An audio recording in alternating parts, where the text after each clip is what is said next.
All right, let's jump right in. Today we're doing a deep dive into The Miracle Morning by Hal Elrod. Ever heard of it? Oh, absolutely. It's practically a classic in the personal development world. Right. It's all about ditching the snooze button and creating a morning routine that, as Elrod claims, can totally transform your life. And there's something to be said about starting your day off on the right foot, setting yourself up for success. Totally. But before we get into the nitty-gritty of The Miracle Morning and things like the Life SEVERS method, which we'll definitely unpack, Hmm. I think it's worth talking about Elrod himself. Oh, for sure. His personal story is a huge part of what makes his message so powerful. I mean, the guy's been through a lot. Yeah, to say the least. When I first heard about his accident, I was like, okay, this is way more than just someone who likes to wake up early. It's wild, right? Imagine being 20 years old, top of your game, and then bam, a near fatal car accident changes everything. It's hard to even wrap your head around. 6 minutes clinically dead, weeks in a coma, told he might never walk again. Most people would be completely devastated. Totally. But Elrod is a different breed. He didn't just learn to walk again, he used it as fuel to become even more successful. Talk about turning adversity into motivation. He goes on to have a successful sales career, becomes an entrepreneur, writes this best-selling book, the whole 9 yards. It's incredible. It really is, and I think that's why people connect with his message so strongly. He's not just some guru preaching from a pedestal, he's living proof that you can overcome massive obstacles and achieve extraordinary things. Absolutely. Okay, so we know Elrod's got this incredible story, but what's the core argument of the Miracle Morning itself? Why should people care? Well, at its heart, Elrod believes that everyone has the potential for extraordinary success. He argues that it all comes down to personal development. And the key to unlocking that potential, it's all about how you start your day. Okay, so the morning routine is key. I'm intrigued, but I'm also thinking, isn't this a bit simplistic? Like, how much can changing your morning routine really change your life? Right. I get it. It sounds almost too good to be true, but the way Elrod sees it, how you start your morning sets the tone for the rest of your day. Okay, I could see that. Like, if I hit snooze 5 times and then rush out the door feeling stressed, the Mhm. rest of my day tends to follow that same chaotic energy. Exactly. The Miracle Morning is about breaking that cycle. It's about taking control of your morning so you can take control of your life. Elrod provides a framework, a set of tools that anyone can use to design a morning routine that sets them up for success. So it's not just about waking up early. It's about being intentional with that time. You got it. He's not saying everyone needs to become a morning person. It's about recognizing that how you spend those first few hours after waking up has a ripple effect on your entire day. That makes sense.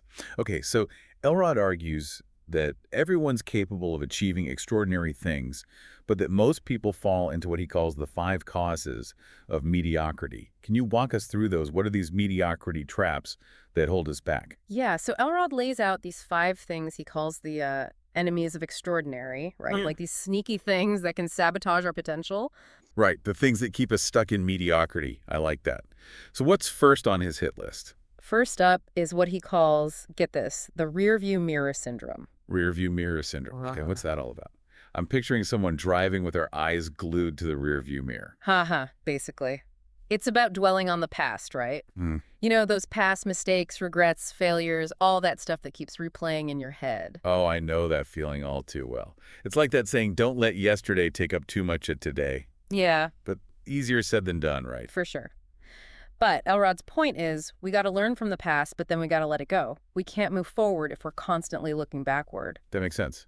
Yeah. Okay, what's next? What's the next enemy we got to watch out for? So the next one is like the ultimate productivity killer. He calls it the isolate incidents trap. Isolate incidents. Okay, you'd have to break that down for me. So this one is all about perspective. Like, say you have a bad morning, you oversleep, spill coffee on yourself, miss the bus. It happens. Oh, I've been there. Days that start with coffee stains usually don't get much better. Exactly. But here's the thing. We fall into the trap of thinking, ugh, this day is ruined. Right. Like it's this downward spiral just because of one little thing. Oh, for sure. It's like that one bad thing becomes this self-fulfilling prophecy for the rest of the day. Exactly. But Elrod's like, hold on a minute. It's just one isolated incident. Don't let it dictate your entire day, right? Shift your perspective, focus on the good, and keep moving forward. I love that. It's a good reminder that we have the power to choose how we react to setbacks. Okay, we've covered 2 of the enemies of extraordinary. What's next on the list? All right, this next one is a biggie. the lack of purpose. And I think this one really resonates with a lot of people, you know? For sure. That feeling of being lost, unsure of what you're really working towards, I've definitely been there. Totally. And Elrod argues that without a clear sense of purpose, it's easy to feel unmotivated, uninspired, even a bit lost, you know? Absolutely. It's like, why bother even getting out of bed if you don't know what you're ultimately striving for? Yeah. So how do we combat this one? How do we find that sense of purpose? Well, that's the million-dollar question, right? And Elrod offers some exercises and journaling prompts in the book to help readers uncover their purpose. But I think the key takeaway is that it takes some soul searching. Yeah, that makes sense. It's not like you can just snap your fingers and suddenly have it all figured out. Okay, we've got two more enemies to tackle. What's next? All right, the fourth one is the lack of accountability. And this ties into what we were talking about earlier with support systems. Right, like it's one thing to have goals, but it's another thing entirely to actually stick with them. Exactly. And Elrod's a big believer in finding an accountability partner, someone to help you stay on track, call you out when you're slipping, you know. No, I need one of those. Someone to hold my feet to the fire, metaphorically speaking, of course. Yeah. But seriously, it's so easy to let our goals slide when we're the only ones holding ourselves accountable. For real. And the last one, which ties into all the others, is the lack of personal development. Okay, so this is about constantly learning, growing, expanding our horizons, right? Exactly. Elrod argues that if we're not actively investing in our personal growth, we become stagnant, we stop evolving. And that's a recipe for mediocrity. I like how he frames it not as something we should do, but as something that's essential for avoiding mediocrity. Right. It's not about being perfect or becoming some self-help guru overnight. It's about making a conscious effort to learn and grow every single day, even if it's just a little bit. Okay, so we've identified these 5 mediocrity traps. We've got the rear view mirror syndrome, isolate incidents, lack of purpose, lack of accountability, and lack of personal development. Now, how do we combat these? Does Elrod offer any solutions? He does. He introduces what he calls the life SAVERS. Life, SAVERS. Okay, that sounds kind of intense, but I'm into it. Break it down for me. What's the deal with these life SAVERS? So it's an acronym, right? Each letter stands for a practice that he believes can transform your morning and, by extension, your whole life. All right, I'm hooked. Let's hear it. What does SAVERS stand for? Okay, so we've got S for silence, A for affirmations, V for visualization, E for exercise, R for rating, and Wait, don't tell me yet. Let me guess. S, scribbling. close. S for scribing. Scribing, okay, even better.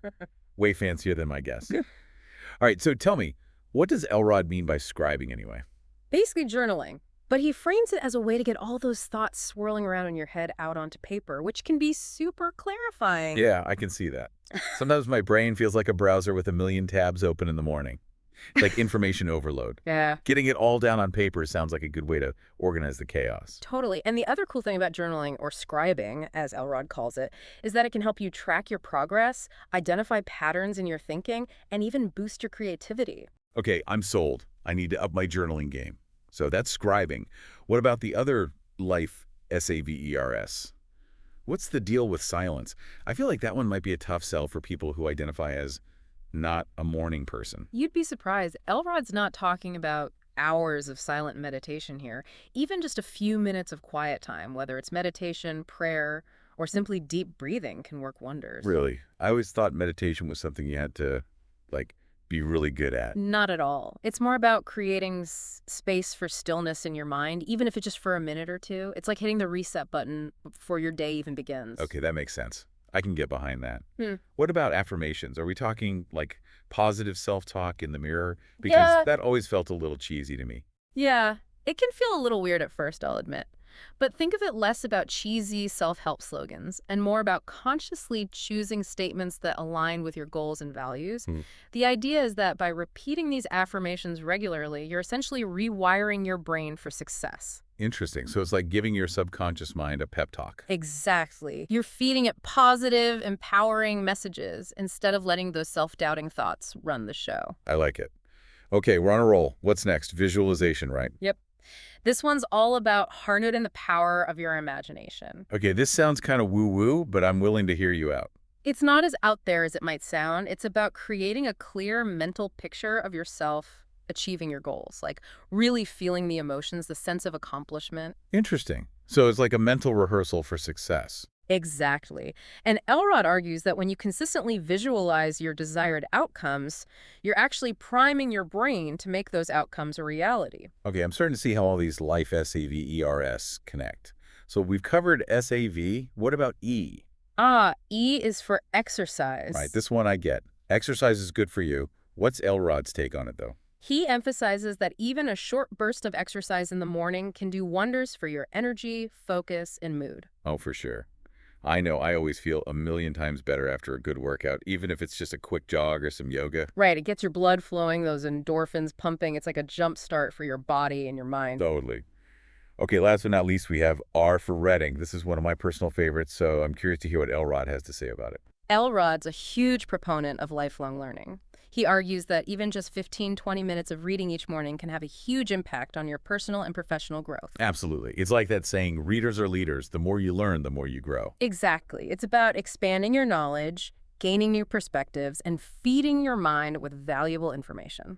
I love it. Okay, so we've got our life, SAVERS, silence, affirmations, visualization, exercise, reading, and scribing. That's quite the morning routine. Yeah. But I have to ask, isn't this a lot to cram into, say, an hour or less? Totally. And Elrod gets that. That's why he actually suggests starting with just 1 minute per practice. Wait, really? Just 1 minute? Yep. He calls it the 6-minute miracle morning. His philosophy is that it's better to start small and be consistent than to go all in and burn out. Okay, that makes a lot of sense. No more excuses about not having enough time. Exactly. And to really solidify these new habits, Elrod suggests a 30-day challenge. The idea is that by committing to this new routine for 30 days straight, you're much more likely to make it stick for the long haul. It's like building those neural pathways, right? Yeah. Making it part of your daily routine. Precisely. He emphasizes that the first few days might feel tough, even a little unbearable, but that it's all about pushing through that initial resistance. He even talks about how he applied this same principle when training for his first marathon. Oh, really? Tell me more about that. So Elrod wasn't a runner. In fact, he actually injured himself during training. Ouch. That's every runner's worst nightmare. Right. But instead of giving up, he saw it as a temporary setback. He adjusted his training, focused on his goal, and kept going, one step at a time. That's amazing. It's a great reminder that obstacles are inevitable, but it's how we respond to them that truly matters. Absolutely. And I think that's the key takeaway from the Miracle Morning as a whole. It's not about being perfect or having it all figured out. It's about taking control of your mornings, even if it's just for a few minutes, so you can take control of your life. This has been such an inspiring conversation. I don't know about you, but I'm feeling motivated to step up my morning game. Me too. I think there's always room for a little miracle morning magic in our lives, no matter how busy we are. Absolutely. Thanks for diving deep with us today on The Deep Dive. We hope you learned something new and are feeling inspired to create a morning routine that sets you up for success one miracle morning at a time.